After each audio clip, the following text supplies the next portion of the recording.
Hello YouTube, it's your girl Kimberly. Thank you so much for coming back to my channel. This video is a buyer beware for INH, insert name here, hair. This is the Chloe set in black brown. I'm going to show you guys the different pieces and why I think you should save your money and not get this.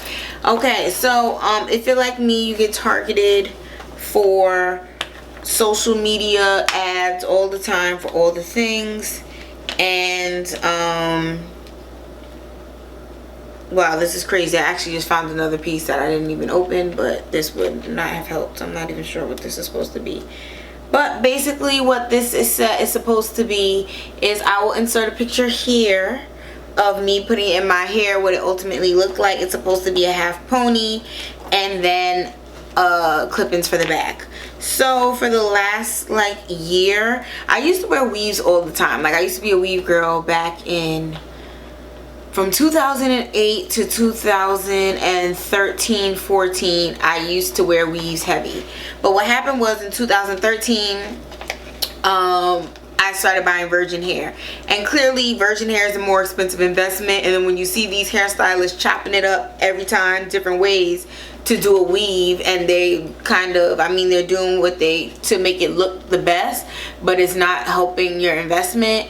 So I was like, I need to figure out how to do U-part wigs before, or I need to get a U-part wig made so that way my hair will be good and I won't have to worry about damaging my hair on my real head or damaging my hair on the U-part wig. Because additionally, when I was getting sew-ins, I would only get it once a month or once every 6 or 8 weeks if I could pull it off, and that was causing a lot of damage to my real hair. So that's why I was like, I'm gonna be team U-part so I could take better care of my real hair and of the weave that I buy, right? So fast forward to 2021, I'm team U-part. However, there are some styles that you just can't really do with the U-part wig, and the half up half down is one of those styles. And I've been vacillating, do I want to get a weave and get half up half down? I've been seeing some people do these quick weaves and I'm just like, ooh, but I don't want all that glue on my hair.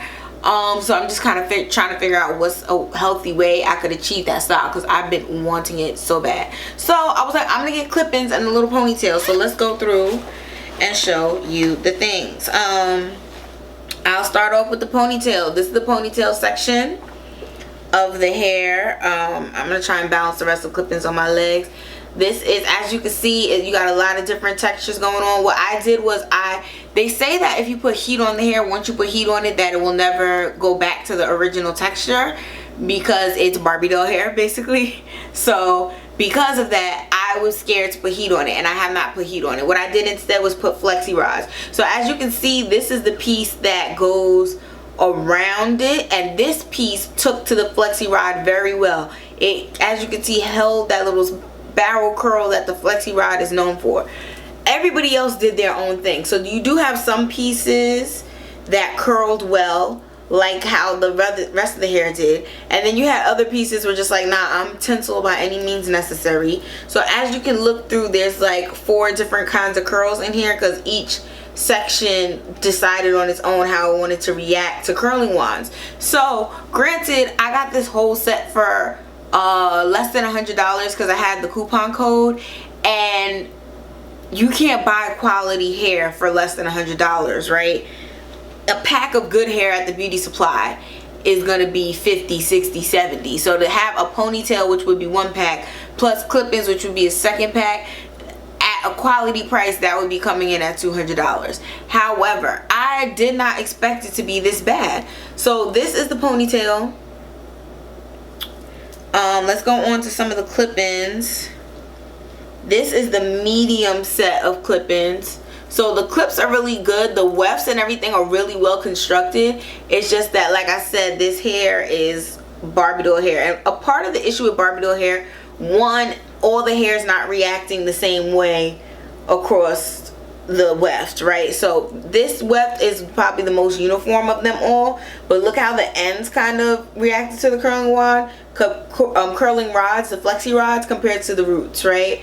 Like that looks like 2 different types of hair just put into one.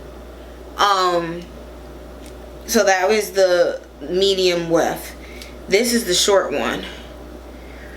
and this one was the one I liked the most. This hair, as you can see, has a lot lower luster. Granted, I did wear this for about, I would say 3-4 hours, so my own natural hair oils did transfer to the hair, because I parted my hair and then separated and put it in, so that also is why the tops are shinier than the bottom. But you can still see it's just like thinner and less together up here, but then the ends look like thick and luxurious. That's like so weird. But yeah, this is the shorter one, and then again you got the clips and everything here. And one of the issues with it being the Barbie doll hair, one, everybody knows how Barbie dolls are. Their hair never cooperates, no matter what you do, how much gel you try to lay down. Oh, I lied. That was the biggest one I showed first, the medium one, and then this is the little one. I was about to say, I thought those were too big to be the little one, but this is the little one. And basically, when you try to do Barbie hair never cooperates. And it only looks good when it's first out the pack, and then after that it looks crazy. And that's exactly a part of what this hair is going through. Secondly, the hair is too high luster to blend seamlessly with relaxed or natural African American hair. There is one model that is African American. Her pictures have the darkest background lighting. It's the furthest from the hair, and it's like almost like a chest up kind of shot. Like, it's not even close up, focused on, like, it's not traditional hair photography when you see how other companies photograph their hair, and hers is like far away. It's almost like a yearbook picture where you can't see her close up compared to other people. And they don't really have that many examples, but anybody who's close to my skin complexion, which probably should have been the first 3 red flags, that they don't have any brown people on their website at all, from what I saw. But this hair, it just does not match. So if you want to see, I'm gonna take the littlest track. Where did she go? The littlest track, and then do the same thing with the ponytail. So as you can see, this is my hair. I have jam on my hair to slick back my bun, so completely covered with product. Can you see the luster difference? And my hair is completely covered with product. Maybe if I do it this way, it's better.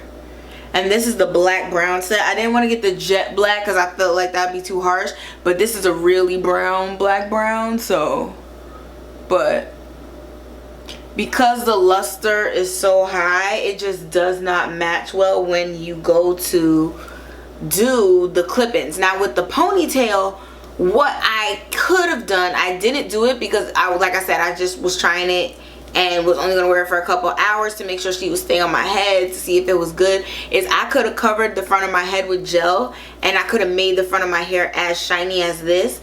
But the issue is, even if I do that with the front of my head, the back of my hair with the clip-ins, you can't cover your hair with gel and then put in clip-ins. Like, that doesn't work unless you do pull them, sweep them into like a low pony or something like that. But to just have hair hanging that's covered with gel, it's going to tangle, it's going to be a mess, and that's just not a good look. Sorry, that's my dryer beeping in the background.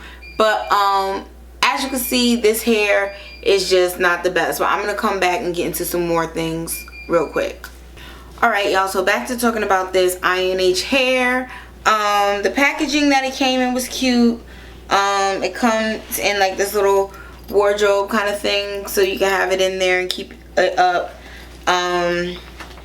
It just does not blend with, like I said, it's just so hard to make it look good with relaxed hair, and it's so high luster. It's clearly made for people with naturally oily, shiny looking hair, and it looks crazy. I was able to look at like their quote-unquote festival collection, and it's literally like pixie sticks and like lanyard intertwined with cheap extensions, and that's clearly what their key demographic is. So very disappointed. Would say, do not, if you want to like go for a Halloween look. But the thing is, there's cheaper wigs at the Halloween place, so I wouldn't even say to buy this. But yeah, in terms of for black and brown people, the INH hair, it's a no-go. and it's funny, they put a sticker on it. It says, if you open me, I'm yours forever. Basically saying like you can't return it, you can't exchange it. It's bad. It's bad. I'm gonna keep trying to finesse it and see what things I could do. Maybe I will just do only the pony and pull all my hair up, or pull all my hair down and try to do like a low pony or something. But the clip-ins, it's impossible to get your hair luster that high to match it. It just looks bad. So I think what I could do is get traditional hair that would blend with African American hair, and I can make my own clip-ins. That's an option. And then I could do clip-in in the back, half down and then up. Another option is there are some companies, I know Indique sells clip-ins, so I could like buy Indique clip-ins and then buy one Indique bundle and then do the clip-ins in the back, and then do the bundles into do the one bundle into a ponytail, and then that way the hair would blend with my real hair. So insert name here. First of all, that don't even make no sense as a name. I'm just mad because it didn't work out, so now I'm making fun of everything from them. Let me stop. It's like I said, if you have oily, straight, fine hair, I could see how this would work out, but any other hair type, it's gonna be a struggle and it's not going to look good. So I would definitely say I'm like I said, I already bought it. Once it's yours forever. So I'm gonna have to try and finesse it and see if I can make it work. But do not waste your money. Do not. It seems like a good deal because normally clip-ins you're looking at $300, $400, and it's like, oh my god, $119 and I get the ponytail and the clip-ins. If it seems too good to be true, it usually is, and I am learning that lesson with insert name here. So this is the Chloe set. Again, looks so cute in the marketing and the ad stuff, but definitely not for African Americans or anyone that has any kind of lower luster. If your hair is medium to low luster, then it's quiet. This is not gonna work. It's not gonna work. All right, so thank you so much for coming to my channel. I hope that this video saves somebody their time and their money, so that way it is not wasted like mine's was. And I will see you in the next video. Make sure you subscribe and hit the like button. Bye.